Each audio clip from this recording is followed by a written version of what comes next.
Hello students, আমার চ্যানেলে তোমাদেরকে স্বাগত। শুরু করছি ক্লাস 12 থার্ড সেমিস্টারের একটি এডুকেশনের ক্লাস, অর্থাৎ শিক্ষা বিজ্ঞানের ক্লাস। তোমাদের সামনে রয়েছে দেখো রায় ও মার্টিন উচ্চ মাধ্যমিক প্রশ্ন বিচিত্রা ক্লাস 12 থার্ড সেমিস্টার। তো প্রশ্ন বিচিত্রা থেকে এডুকেশন সাবজেক্টের অধ্যায়ভিত্তিক ক্লাস আমরা করছিলাম। তো আজকে কিন্তু আরও একটি অধ্যায়ভিত্তিক ক্লাস তোমাদের সামনে নিয়ে এসেছি। প্রথম থেকে শেষ পর্যন্ত ভিডিওটা দেখবে, একটু স্কিপ করবে না। চলো শুরু করি ক্লাসটি। ক্লাস 12 থার্ড সেমিস্টারের এডুকেশনের অধ্যায়ভিত্তিক এমসিকিউ ক্লাস রায় ও মার্টিন প্রশ্ন বিচিত্রা থেকে।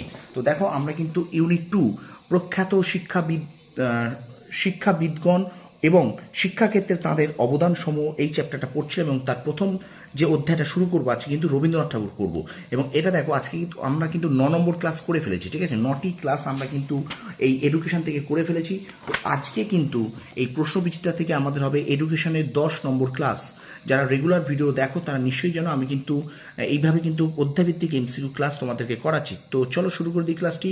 ক্লাস 12 থার্ড সেমিস্টার রায় ও মার্টিন প্রশ্ন বিচিত্রা থেকে এডুকেশন অর্থাৎ শিক্ষা বিজ্ঞানের অধ্যায়ভিত্তিক এমসিকিউ ক্লাস নাম্বার 10। তো প্রখ্যাত শিক্ষাবিদগণ ও শিক্ষাক্ষেত্রে তাদের অবদান সময়ের মধ্যে প্রথমে আছে রবীন্দ্রনাথ ঠাকুর। চলো এই রবীন্দ্রনাথ ঠাকুর সম্পর্কে কী কী এমসিকিউ আছে আমরা একটু দেখে নিই। প্রথম প্রশ্ন বলছে শিক্ষাসত্র কে প্রতিষ্ঠা করেন? রবীন্দ্রনাথ। পরের প্রশ্ন, রবীন্দ্রনাথ ঠাকুরের মতে শিক্ষার মাধ্যম কী হওয়া উচিত? মাতৃভাষা। শিক্ষাসত্র কি? শিক্ষার্থীদের স্বনির্ভর করে গড়ে তোলার উদ্দেশ্যে গঠিত গ্রামীণ বিদ্যালয়। আচ্ছা, রবীন্দ্রনাথ ঠাকুরের মতে শিক্ষা হলো যা কেবলমাত্র তথ্য পরিবেশন করে না, যা বিশ্বসত্তার সঙ্গে সামঞ্জস্য রেখে আমাদের জীবন গড়ে দেয়। ঠিক আছে? আচ্ছা, এবার দেখো 5 নম্বর প্রশ্ন।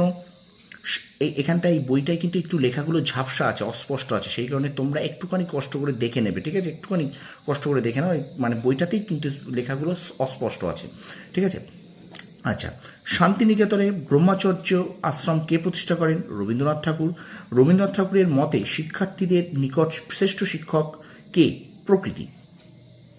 পরের প্রশ্ন, কোন প্রতিষ্ঠানটি রবীন্দ্রনাথ ঠাকুর প্রতিষ্ঠা করেছিলেন? উত্তর হবে কিন্তু এখানে বিশ্বভারতী। উত্তর হবে বিশ্বভারতী বিশ্ববিদ্যালয়। ঠিক আছে? পরের প্রশ্ন দেখো, যদি তুমি ভারতবর্ষকে জানতে চাও তবে বিবেকানন্দকে জানো, এই কথাটি বলেছেন রবীন্দ্রনাথ ঠাকুর। আচ্ছা, এখানে দেখো 4টে বিবৃতি আছে, 4টে বিবৃতি তোমরা একটু ভালো করে পড়বে। এখানে হবে 1 সত্য, 2 সত্য, 3 সত্য, 4 সত্য। 4টে বিবৃতি কিন্তু এখানে সত্য, ঠিক আছে? পরের প্রশ্ন দেখো, নিম্নলিখিত কোন প্রতিষ্ঠানে রবীন্দ্রনাথের শিক্ষানীতি বাস্তবে রূপান্তরিত হয়? পাঠ ভবনে।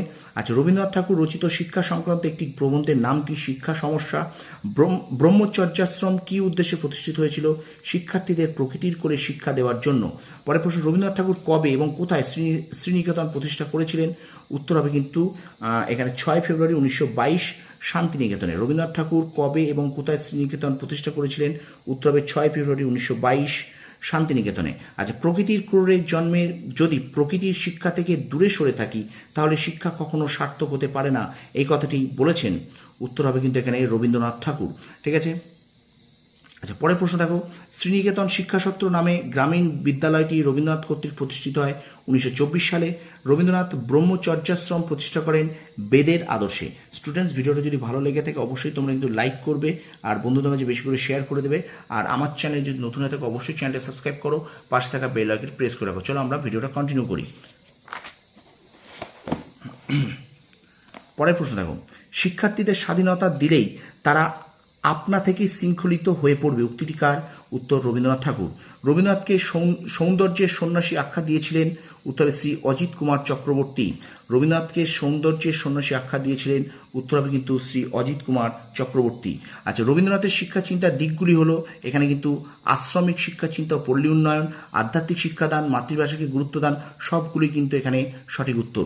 আচ্ছা, এবারে দেখো, রবীন্দ্রনাথ প্রতিষ্ঠিত বিশ্বভারতী বিশ্ববিদ্যালয়ের শিক্ষার স্তরের ক্রমানুসারে নিচের কোন বিন্যাসটি সঠিক? পাঠ ভবন, শিক্ষা ভবন, বিদ্যা ভবন, বিনয় ভবন, এটা কিন্তু সঠিক। পরের প্রশ্ন, মাতৃভাষায় মাতৃদুগ্ধ, এই কথা বলেছেন রবীন্দ্রনাথ ঠাকুর। নিম্নলিখিত কোনটি রবীন্দ্রনাথ ঠাকুর রচিত নয়? ভারত পথিক। বিশ্বভারতী প্রতিষ্ঠিত হয় 1921 সালে। শিক্ষার হেরফের প্রবন্ধটি রচনা করেন রবীন্দ্রনাথ ঠাকুর। রবীন্দ্রনাথ ঠাকুর তার আশ্রম বিদ্যালয় প্রতিষ্ঠা করেন ড্যাশ খ্রিস্টাব্দে, এটা 1901 খ্রিস্টাব্দে। এখানে দেখো একটা ডায়াগ্রাম আছে, তো এখানটায় কী হবে? উত্তর শিক্ষায় স্বাধীনতা। ডায়াগ্রামের ভিত্তিতে শূন্যস্থান পূরণ, এই শূন্যস্থানে কিন্তু হবে শিক্ষায় স্বাধীনতা। আচ্ছা, স্তম্ভ মেলাও আছে, দেখে নাও। 1-এর বি, 2-এর সি, 3-এর ডি, 4-এর এ। 1-এর বি, 2-এর সি, 3-এর ডি, 4-এর এ। এবং বিবৃতি কারণ দেখো 28-এর দাগে আছে, বিবৃতি কারণটা তোমরা একটু পড়ে নেবে, ঠিক আছে? এ ও আর দুটোই সঠিক, আর এ এর সঠিক ব্যাখ্যা। তো এই পর্যন্ত 10 নম্বর ক্লাস আমরা শেষ করলাম। রায় ও মার্টিন প্রশ্নবিচিত্রা থেকে এডুকেশনের অধ্যায়ভিত্তিক ক্লাস 10 নম্বর ক্লাস। তো ভিডিওটা যদি ভালো লেগে থাকে অবশ্যই কিন্তু চ্যানেলটা সাবস্ক্রাইব করো, পাশে থাকা বেল আইকন প্রেস করে রাখো। আর অবশ্যই বারবার বলছি তোমরা একটু লাইক করবে আর বন্ধুদের মাঝে বেশি করে শেয়ার করে দেবে। তোমরা সফল হও, তোমাদের সাফল্য কামনা করি। ধন্যবাদ।